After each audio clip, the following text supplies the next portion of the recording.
বাংলাদেশে এত বড় ন্যাক্কারজনক ঘটনা জন্য আমি নিন্দা প্রকাশ করছি। কিন্তু এই ঘটনাগুলো কি কারণে হচ্ছে সেই জায়গাগুলো আমাদেরকে খতিয়ে দেখতে হবে। আজকে আপনারা যখন সাংবাদিক বন্ধু সহ অন্যান্যরা যখন রাস্তা দিয়ে হাঁটেন, আপনাদের নিরাপত্তা নেই।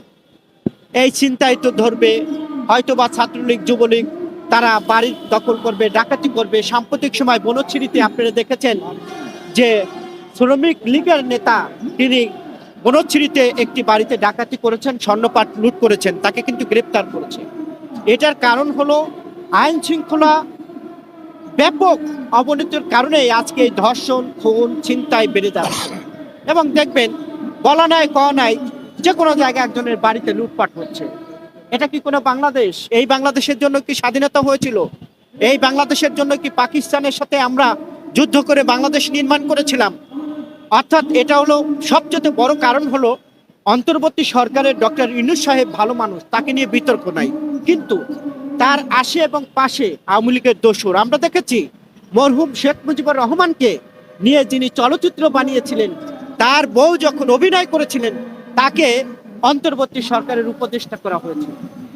তাহলে এই দেশ কিভাবে চলবে? আপনার কাছে প্রশ্ন।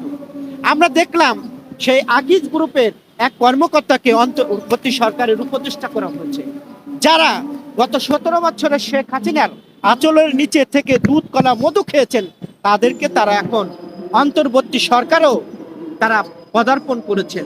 তাহলে এই রাষ্ট্র কিভাবে চলবে? এটা বাংলাদেশের মানুষের প্রশ্ন। আজকে যিনি রাষ্ট্রপতি, সেও তো শেখ হাসিনার নিয়োগপ্রাপ্ত রাষ্ট্রপতি। আজকে যিনি সেনাপ্রধান, তিনিও তো শেখ হাসিনার নিয়োগপ্রাপ্ত সেনাপ্রধান। যেই সেনাপ্রধান নিজে বলেছেন আওয়ামী লীগের 650 নেতাকর্মী তাদের কাছে আছে, কিন্তু সেনাপ্রধান কিন্তু প্রকাশ করেনি যে কোন 650।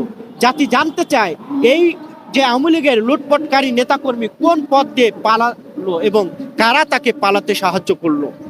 আজকে রাষ্ট্রের প্রতিটি চেয়ারে আওয়ামী লীগের দোসররা বসে আছে। আওয়ামী লীগ দোসরদের ডক্টর ইউনূস সাহেব তিনি ত্যাগ করতে পারেননি, যার কারণে আজকে এই পরিবেশ পরিস্থিতি সৃষ্টি হচ্ছে। ডক্টর ইউনূস যদি গত 17 বছরে এই যে আইন শৃঙ্খলা বাহিনীতে এবং বিভিন্ন চেয়ারে বসে আছে যেই সব আওয়ামী লীগ বন্ধুরা, তাদেরকে যদি ডক্টর ইউনূস সাহেব ত্যাগ করতে পারতেন, তাহলে মাগুরাতে আসিয়ার এই ধরনের অবস্থা হতো না বলে দেশের মানুষ মনে করে। আমরা মনে করি অতি তাড়াতাড়ি ডক্টর ইউনূস সাহেব যদি জাতীয় নির্বাচন দিয়ে একটি গণতান্ত্রিক সরকার প্রতিষ্ঠিত হয়, গণতান্ত্রিক সরকার রাষ্ট্র পরিচালনা করে, তাহলে এই দেশ সুস্থ থাকবে। তা না হলে সুস্থ থাকবে না। কারণ ডক্টর ইউনূসকে সুস্থ থাকতে দেবে না আওয়ামী লীগের এই দোসররা।